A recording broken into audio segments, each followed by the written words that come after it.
ಈ ಸಾವು ಅನ್ನೋದು ಅಲ್ಟಿಮೇಟ್, ಅದೇ ಡೆಸ್ಟಿನೇಷನ್.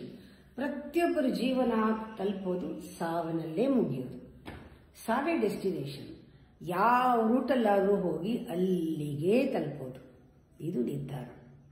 ಯಾವುದಾದ್ರೂ ಮಾಡಿ ಏನಾದರೂ ದಾರಿಲಿ ಹೋಗಿ ನಿಮ್ಮ ಕೊನೆ ಗುರಿ ಸಾವು. ಎರಡನೇ ಜ್ಞಾಪಕ ಇಟ್ಕೊಳ್ಬೇಕು, ನಾಳೆ ಅನ್ನೋದಿಲ್ಲ. ನೀವು 24 ಗಂಟೆನೂ ಇವತ್ತು ಬ್ಯುಸಿಯಾಗಿರ್ತೀರಾ.